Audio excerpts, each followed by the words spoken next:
Hi. Hello, everyone. Welcome back to What's Up in Ottawa podcast winter edition. That's it. We are filming in October, talking about November and December. We're super thrilled to be back. It's been a few months since our last podcast. We've got lots to talk about. We do. We've been very busy. Vlad, why don't you tell the folks about what you were doing in Mexico? Yes, I was in Mexico to talk to some media outlets, some journalists, let them know about our amazing destination, what we got going on, educate them about what's up in Ottawa, no pun intended.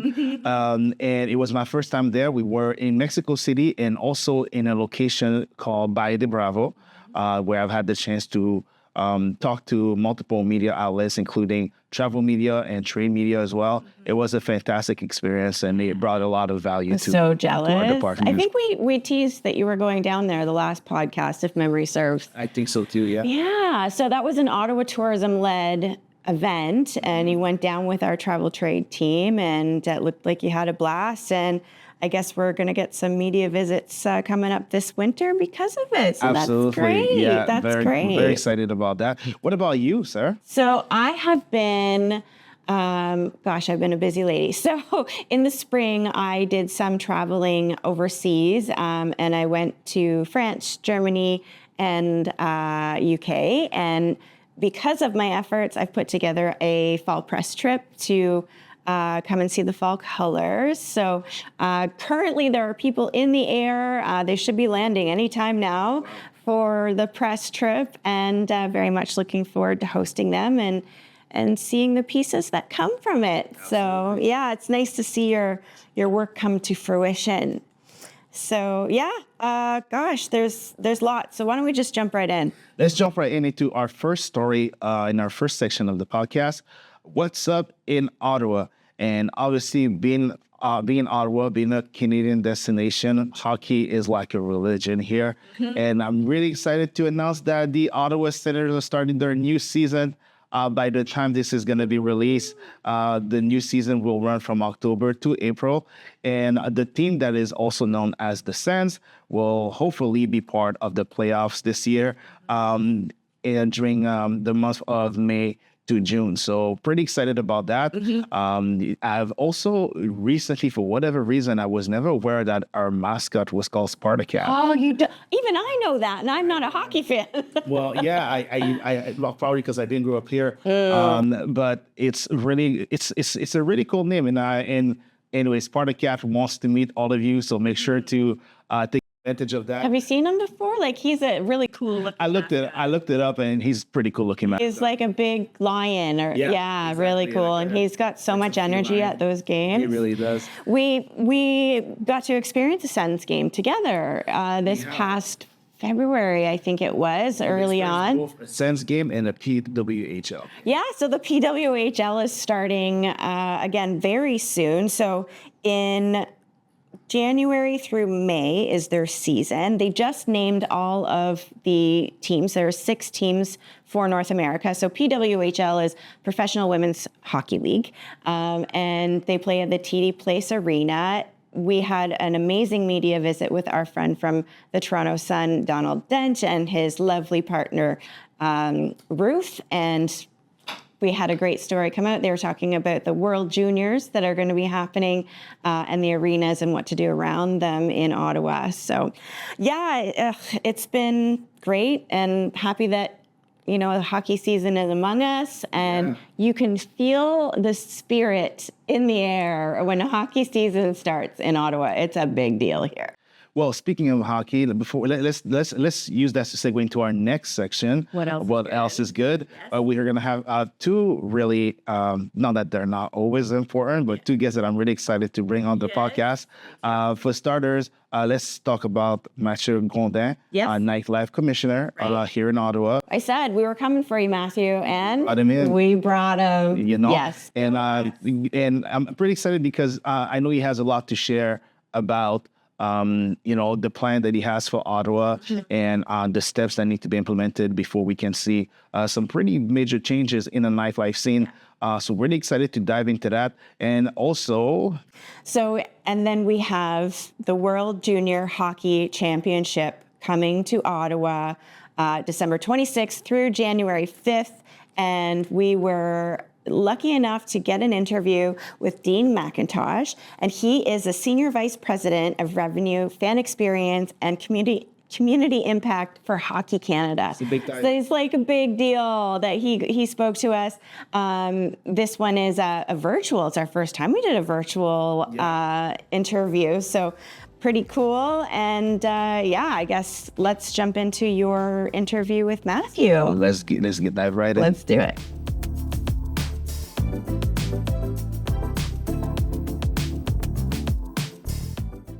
Alors, je suis heureux d'entamer le deuxième segment de notre podcast aujourd'hui. On a comme invité Mathieu Grondin. You are our Nightlife Commissioner here in Ottawa, and we sure have a lot of questions for you. How are you? I'm good. Thank you.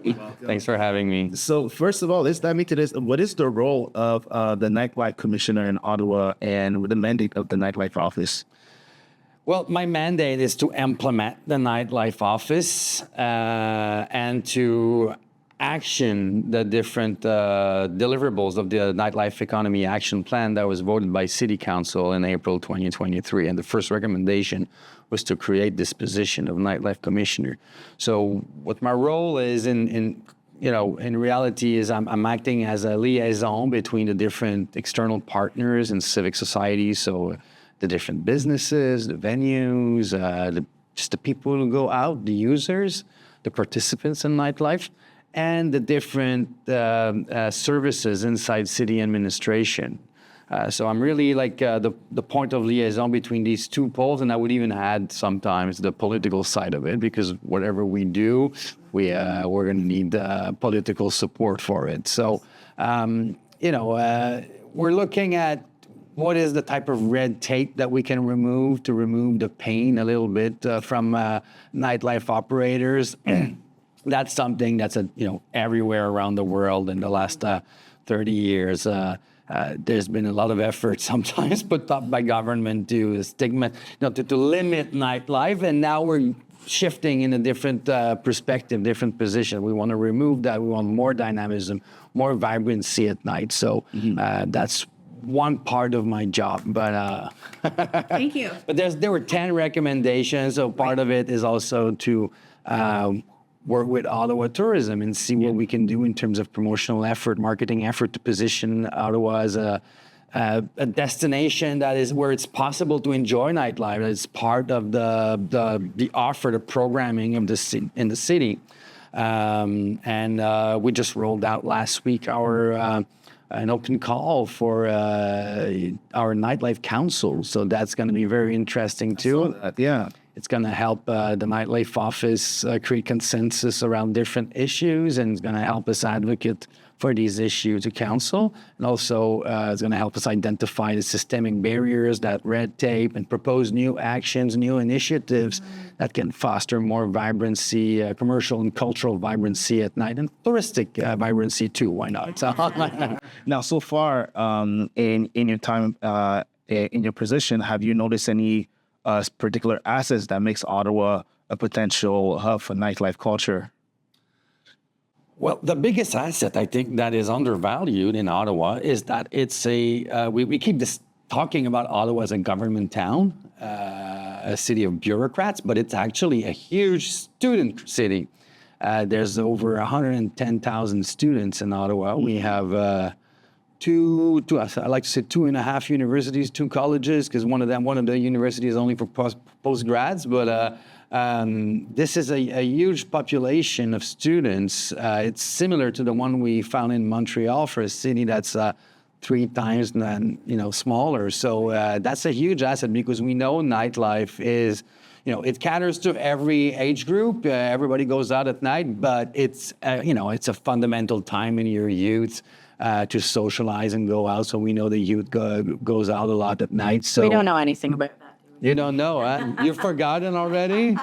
So I did not. So I think that's one of the biggest assets in the city to develop nightlife. The second one I see is its diversity. There's diversity, and I mean it in a very wide definition. diversity, yes, of the different cultures in the city, the different provinces, because we're the capital. So the different cultures from the different provinces, the different cultures from around the world, but also the different musical genres in the city, different sectors. Yeah. I'm always amazed when I'm at night in the Byward Market and you have the Chateau Laugh that's playing old folk music, and then right in front, you have the Dominion Tavern playing heavy metal, and next door you might have dance music at the 27 Club. Down the other side, you have a drag queen cabaret. There's a lot of this eclecticism that gives, there's a little bit of something for everyone. So that I think that's interesting, and that's only in the Byward Market. When you start going out in the other neighborhoods of the city, you will find some little hidden gems there that sometimes we like to keep away from the tourists and keep it for the locals. But speaking of, we do want those tourists to find out. So are there any... So what do you think is a good way to create some sort of, some new attractions for the tourists who would like to come visit Ottawa, who would like to come experience what the nightlife has to offer? Well, I think Ottawa, being the capital, we have there's different demographics that come to visit Ottawa for different reasons, but it's the capital. So a lot of people will come here, they want to visit the Parliament, they want to see the landmarks, that's going to cater to families and maybe an older demographic. So there must be, an offer for these populations, for these demographics. So we're thinking, if it's a family, we could have, more illumination, at night, maybe something that's more interactive so kids can play with the lights and it lights up buildings in a different ways. That's the kind of stuff we can see at night that caters to this kind of demographic. If you're an older crowd, you want to have al fresco dining, eat on the patio, the music not so loud, you can talk. That's the kind of stuff you're looking for.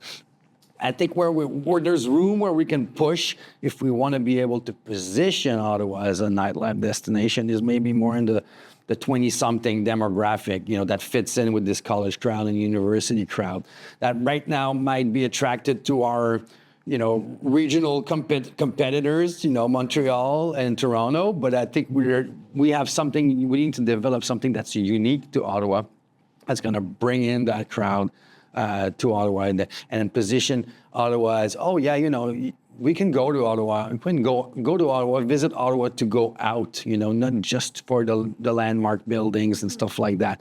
And that's what I think needs the work we need to be working on right now, is to find what is unique, about Ottawa.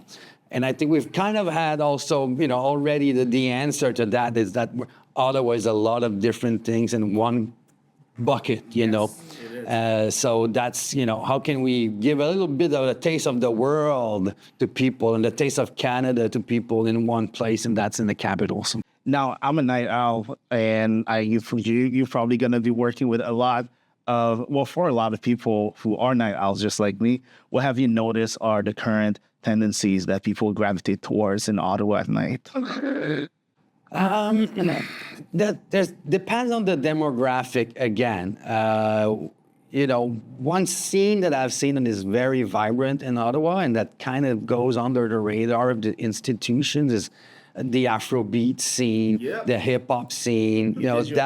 That's I'm meeting some kids or event promoters selling 500 tickets, with artists from Africa, and you never hear about it if you're from the institution. So I think we can shine more light on these scenes and make them grow. In terms of trends, market trends, I mean, it's not a secret that globally the younger generations right now drink a lot less than the older generation used to. They don't go out for the same reasons that I used to go out maybe when I was their age, when I was 18, 19, 21. So, back then, if you would go back home after school, you were by yourself and you wanted to talk to people, you had to pick up a phone, you know, with a cord. I don't know if you lived. That was before you.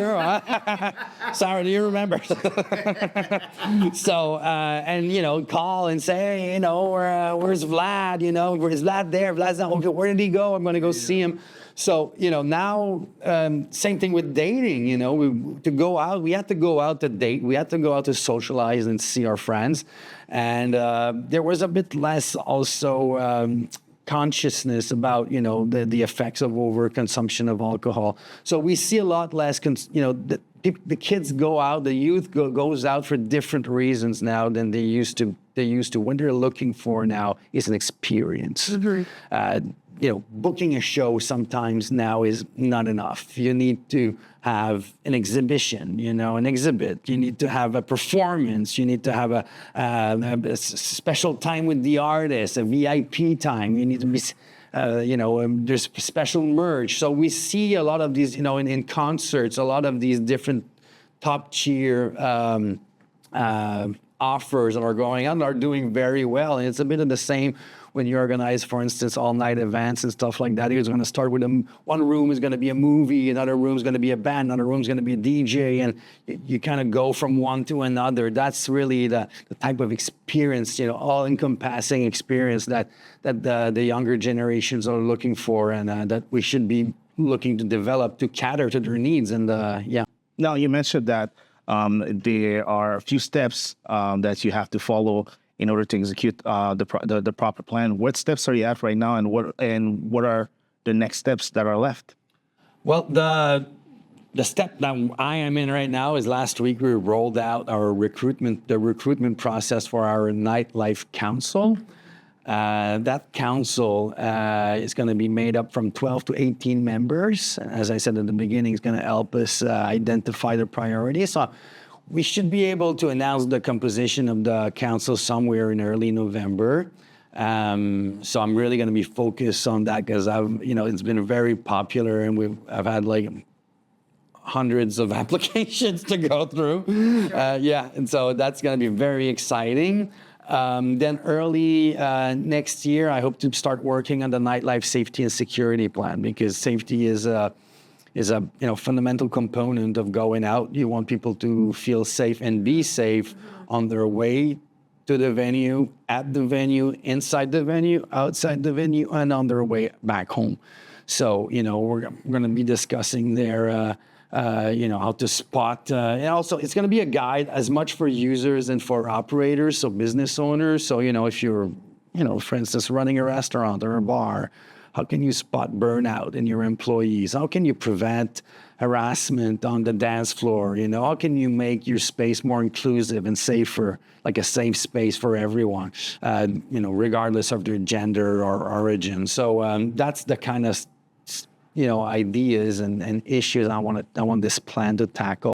I'm glad that you brought this up, because this is a very important step that people need to recognize. Like it's part of growing as a culture. We got to anticipate what this growth is going to bring forth, and developing a proper safety measures and all that kind of stuff. That's I'm excited to hear that. Now, last question. Do you have any sort of like messaging that you'd like to share with the travel media who might be interested in knowing what the nightlife is going to be developed into, what your plans are, and what they can expect? Well, I think they can help us shift the narrative about Ottawa. That Ottawa is a vibrant place at night. I think we have the market. It's the historical hub of nightlife for the last 40-something years here in Ottawa. But that's also the place where tourists, newcomers, that's where I end up. When you come to the city, and I just moved here a couple of months ago, that's the first place you find. But there's also a lot of other stuff in the different districts and neighborhoods around Elgin and Little Italy and, in south of Ottawa. That's just a lot of interesting activities there that sometimes are a bit more hidden. So we want to, give it a bit more light and communicate what's going on a little bit better. But give us a bit of time. I think that's what I would tell them. We're laying the foundation right now. And, I think maybe in a few few months, few years, we'll be able to, really position Ottawa as a nightlife destination. I think we have a lot of assets in the built environment of the city where, there's space for growth in terms of developing a cultural programming that will bring vibrancy at night, and that tourists from the regional markets and beyond will want to come to Ottawa to experience. Well, thank you very much, Mathieu, for taking the time. Thank you.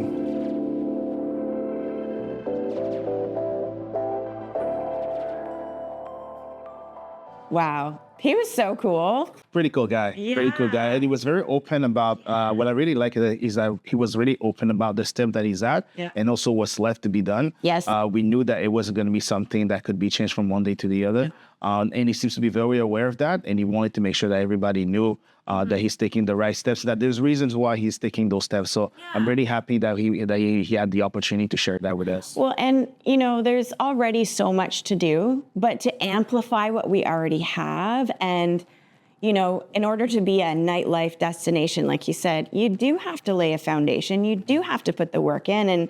And I'm glad that he recognizes that and isn't, trying to go gung-ho and invite everyone when not that we're not ready, because we do have nightlife, but when we're really ready, we're going to knock everyone's socks off. Absolutely. Absolutely. Yeah. So I guess it's my turn. Yeah. Let's head over to the interview with Dean. Let's go. Okay.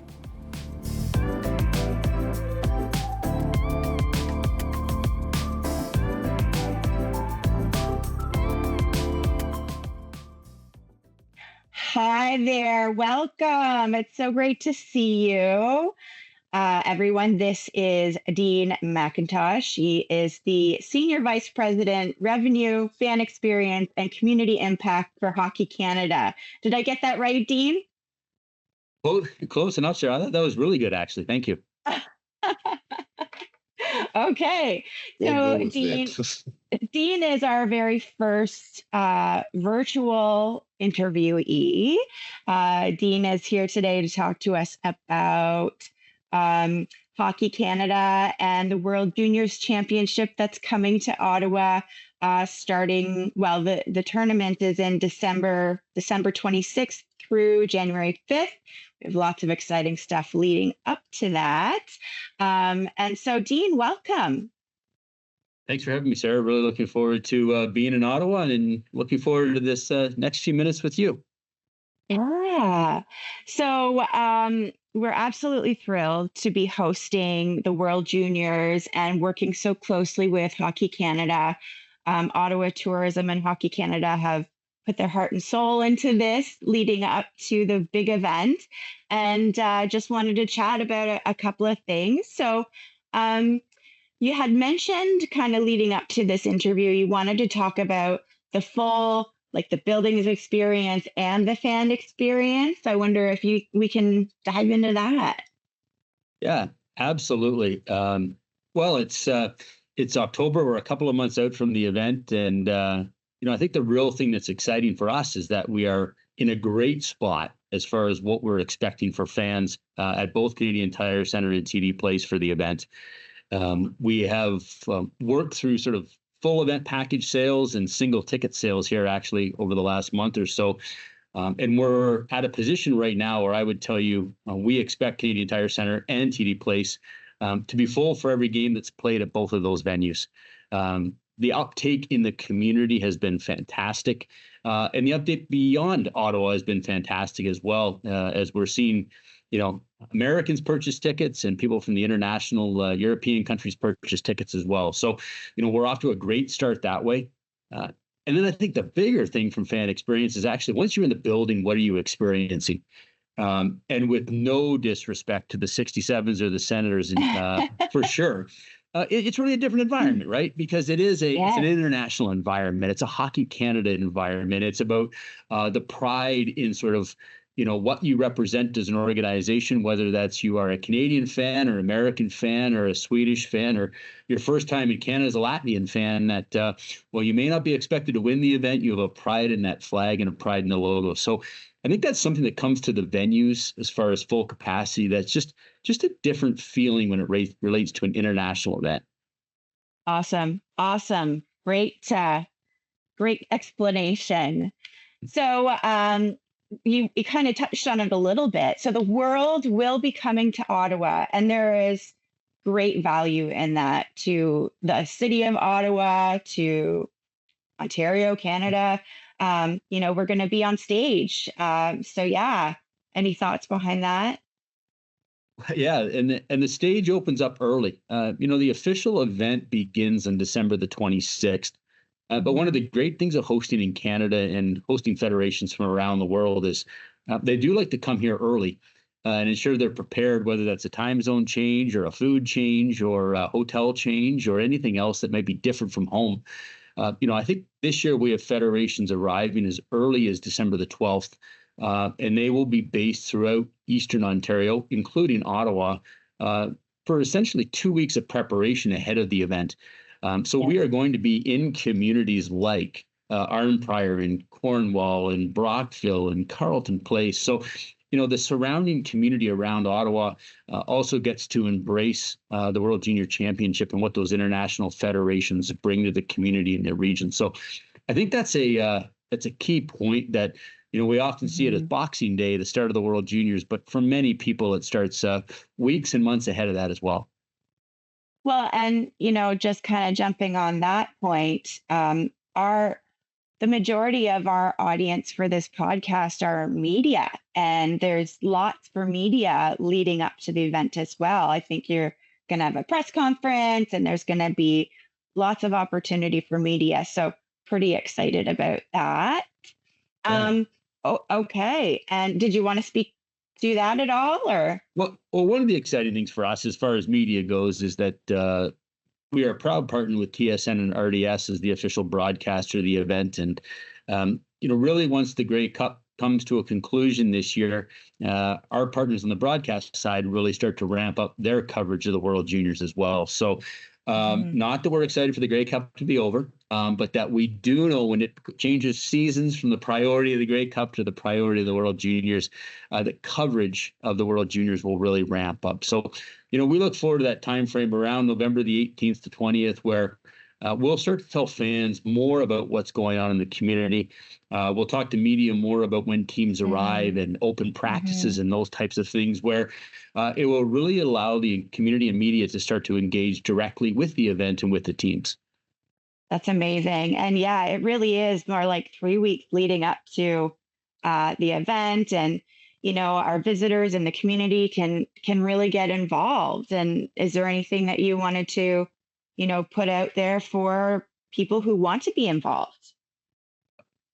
It probably goes without saying, Ottawa is a great city to visit regardless of the World Juniors. So let's start with that. Like it's a great city, right? It's maybe not the middle of winter, and I'm sure the canal won't be open yet, but Not quite. the point is it's a tremendous reflection of Canada. And when we're welcoming as many international visitors as we are, Ottawa certainly is a great community for us to be hosting the World Juniors. And it's actually the first time since 2009 that we've been in Ottawa. And it's the first time that we've hosted in a single community since 2009. So that's exciting as well. But we have some great partnerships in the community. We are working with the Ottawa Christmas Market, and we will be sort of leveraging that experience where I think it's the Glebe area, if I've got it right. I'm a Calgarian, I don't know this, but that Glebe area to really make it exciting leading up to the World Juniors and right through the event. And we'll be utilizing the venue there and the space around TD Place to really allow visitors and fans of the game to engage directly with the game. So the Aberdeen Pavilion, of course, is a tremendous historical site in Ottawa, but allows us to take sort of hockey, maybe not completely inside because it's still going to be cold in December, but to allow fans to engage with the game of hockey beyond what they're seeing if they're in the actual venue as a ticketed fan. So we're excited about that and all the activities that will take place in that area as a real part of our fan zone. Yeah, and there's going to be hopefully so much more, going on within the Ottawa area as well. When the games aren't being played, there's lots to do within the community. And I know we have been reaching out to the operators in the city to make sure that everyone's on board, and there's going to be no shortage of things to do in Ottawa during the World Juniors. And, that brings us to the legacy conversation. There's going to be legacy left behind in the community once the event is over. And it will affect our visitation in Ottawa as well. There's going to be stories to tell and things to see. Yeah, maybe before I talk about sort of the impact or the economic impact or those types of things, the community impact. And Hockey Eastern Ontario is our member of Hockey Canada. They operate what I would call youth or minor hockey in Eastern Ontario. And really one of our goals of the event is to ensure that every participant that's a part of Hockey Eastern Ontario, whether they're a young player, coach, or official, that they have a chance and an opportunity to interact with the World Juniors. And that could be attending FanFest. That could be attending a game. That could be programming that we're going to put on for coaches, officials, and youngsters during the event that'll expose them to the game of hockey. It could be a case in Aberdeen Pavilion. We're putting both a smaller synthetic ice surface in there as well as a ball hockey space for maybe young Canadians that haven't tried the game before to put on a pair of skates and feel what that sensation is of skating, to put a stick in their hands and feel what it feels for that. So, and I think that's probably the legacy as far as we relate to people is that, wanting everyone to feel that, the World Juniors was in their community. They had an opportunity to touch the game in some format and be impacted and hopefully inspired to play or become a fan of the game in some way. So I think that's really the legacy is how do you use the platform that is the World Juniors to ensure that, everyone in Ottawa and the region of Ottawa have the opportunity to interact with the World Junior Championship. Amazing. So is there anything that you can give away that maybe, when the podcast is released October 31st, we are talking about the winter months, November, December in Ottawa. Is there anything that you want to, let us know about? Away secrets. I love giving away secrets. Absolutely, Sarah. I think there's other things we'll be announcing closer to the event in more detail, but we're going to continue some things that we've done in the past. We've been really successful over the last couple of events of working with Indigenous artists to design our player of the game pieces. So, for each of the games, there's a player of the game awarded. In the past, we've done sticks where we've utilized Indigenous artists to paint the sticks with a theme that's important to that particular artist. And then as a takeaway for that player as a player of the game. And we're going to be doing something similar in 2025. It may not be a stick. I won't maybe let go of that secret. It may be something else. But the idea of sort of that artwork and how do we connect with community beyond just hockey? And I think that the Indigenous community is a big part. And that entire group has been very open to working with Hockey Canada and the World Juniors on how do we make that event more fulsome from an Indigenous perspective.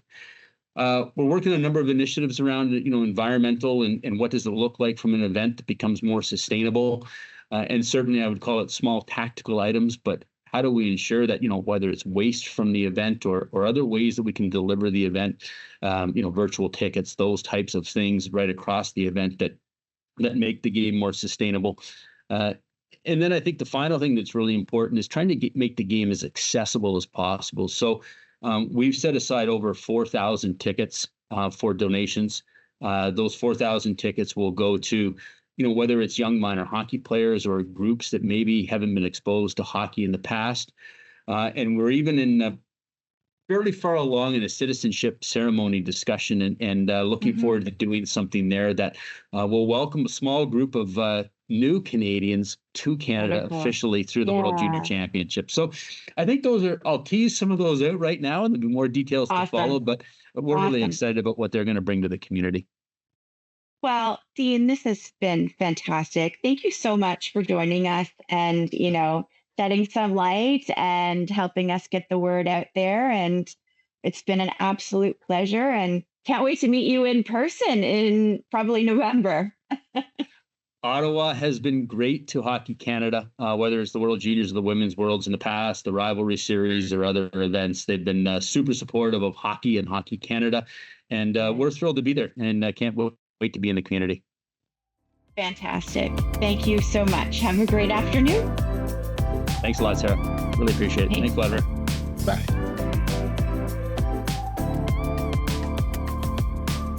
That was a pretty cool interview.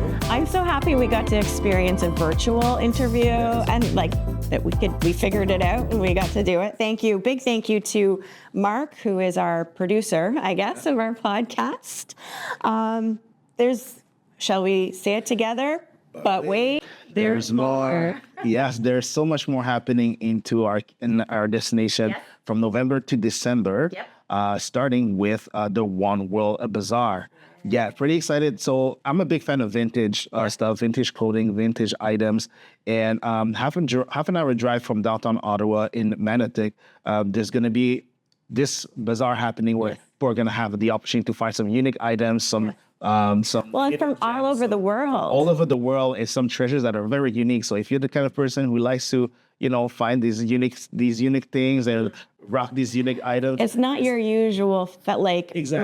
It's definitely, it's called One World Bazaar for a reason, and it's got incredibly eclectic things, from around the world. And we like to say too, when we talk to our media friends, Ottawa is the world in one city, and now there's souvenirs from the One World Bazaar. But yeah, let's get moving on. There's that bazaar is actually happening the first 3 weekends in November. It's not to be missed. It's definitely stand out. Although there are several markets coming up happening, we won't get into them, but we have.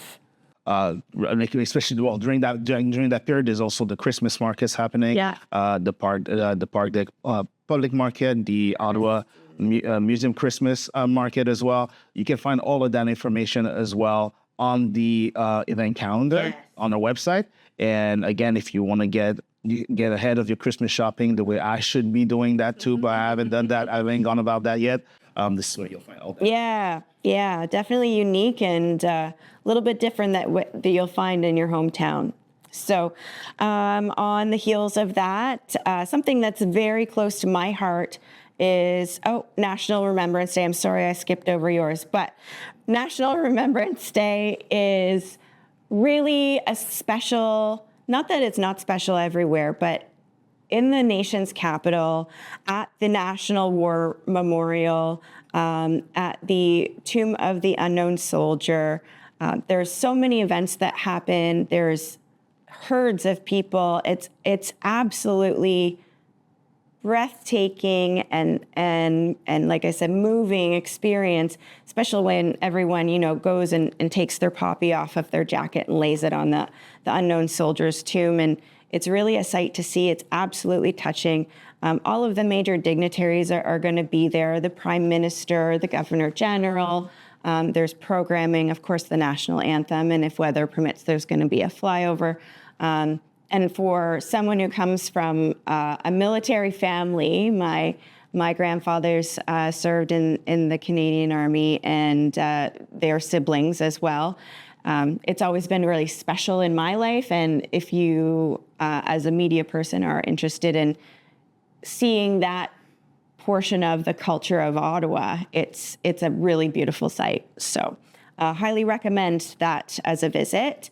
And sorry, I jumped over your. No, I mean, I think it's super important that we bring this up. National Remembrance Day is something, especially when we talk about all the celebrations that take place in Ottawa. I think it's important to highlight it and give it the attention that it deserves. More things happening. The Ottawa Canadian Film Festival from November 7th to 9th. It's for people who are fans of cinema like myself. This is an opportunity to discover Canadian films been put on display at the Bytown Cinema. Make sure to come support Canadian cinema, come support Canadian art. It's not something that you want. I can't remember if it was on our podcast, if I asked you what your favorite cinema was, and I'm pretty sure it's the Bytown Cinema. It's the Bytown Cinema. It has this classic look to it. It's an icon of just this. The location itself is an icon of Ottawa. It's such an important infrastructure of the entire capital. It's been around forever, and it's really where you can discover, if you're a film fan like myself, it's really where you can discover some of the most hidden gems of cinema, where it's foreign cinema, independent films, and all that kind of stuff. It's a piece of Ottawa. It's a nice piece of Ottawa, and the popcorn there is pretty good. Yeah. Good. Okay, and then we mentioned there's so many harvest and Christmas markets, but there's also something that's happening called Winter Lights Across Canada. And it is a Canada-wide event, but we have our area, Ottawa-Gatineau, has an incredible walking path that you can take in the winter months. It's going to be extended through the World Juniors dates, and it's really a beautiful site. It's a self-led tour, and do you know how many bulbs there are? I can't. Not quite sure, but there's going to be a few. There's going to be a few. So the winter 2024 dates are to be announced, but we do know it will be happening all the way through until at least the 5th of January. And if you're looking for a nice, family walk or a date or just to get out in the fresh air, the Winter Lights Across Canada is a beautiful way to do it in the winter months. Absolutely. Yeah. And to wrap this up, we also have the Trees of Hope happening. Make sure this is another one of the most important things happening around that period of our time in our capital. Mm-hmm. Trees of Hope is a fundraiser that goes towards CHEO, the children who are currently at CHEO, the Children's Hospital, mm-hmm. To help them have access to more holiday resources, but also to support them in a lot of different ways. And it's a pretty cool way. It takes place at the Fairmont Chateau Laurier. It's a beautiful way to. I'm a big fan of Christmas myself. Well, and you've been involved with it outside of work for Ottawa Tourism, this is a personal initiative for you. It is, because and for myself, Christmas is my favorite time of the year. I would say my most precious life memory happened during Christmas time. Or memories, for sure. That's a conversation for another day, but it's definitely one of the most important time of the year for me. I believe in the magic of the holidays. Me too. And I think it's an amazing moment. Again, like the entire place is filled with trees that are beautifully decorated, where people come in and trying to attract a level of support towards CHEO, towards this charity cause. And it's really close to my heart to highly support it. You know what? I wanted to mention something extra that's actually not in our script, but Ottawa is known for being a Hallmark movie filming location. It is. Yeah. So there are so many films that have been filmed in Ottawa for Hallmark or W or any of the major productions. And there's actually a tour that people can take when they're in Ottawa. I believe it's available through Film Ottawa, but if any of our media friends are interested in learning about that, that's a little nugget.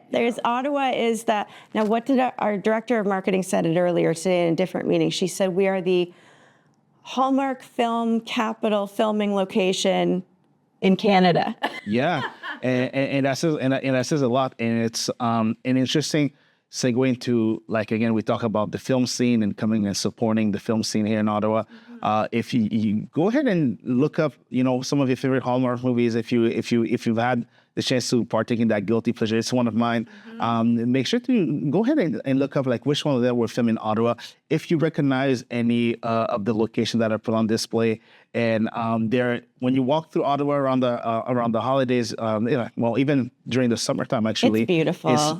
You'll find it's kind of cool. Even on Spark Street during the summertime, you'll find that they'll decorate the entire spot and close it. As a location for Christmas movies. They can fake it pretty well. So that's part of the magic of cinema, right? Yeah, so they filmed one this summer, actually.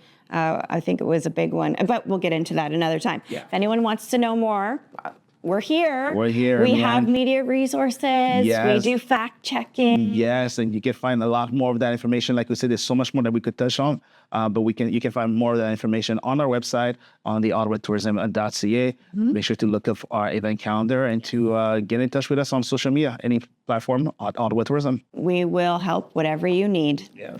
So until next time. Until next time, everyone. Yes. Ciao. Bye-bye.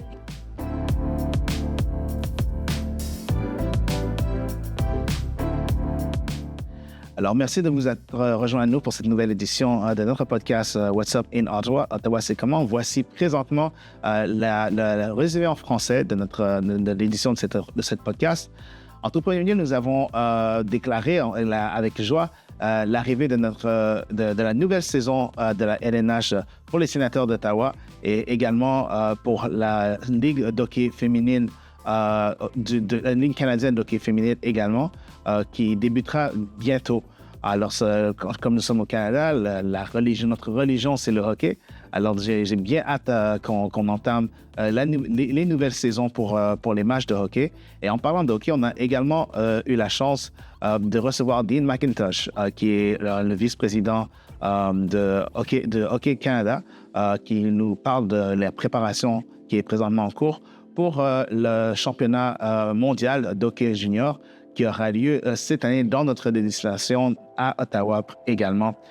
Nous avons également parlé à Mathieu Grondin, le commissaire à la vie nocturne ici à Ottawa, qui nous a fait part de ses plans pour le futur de la vie nocturne pour notre destination.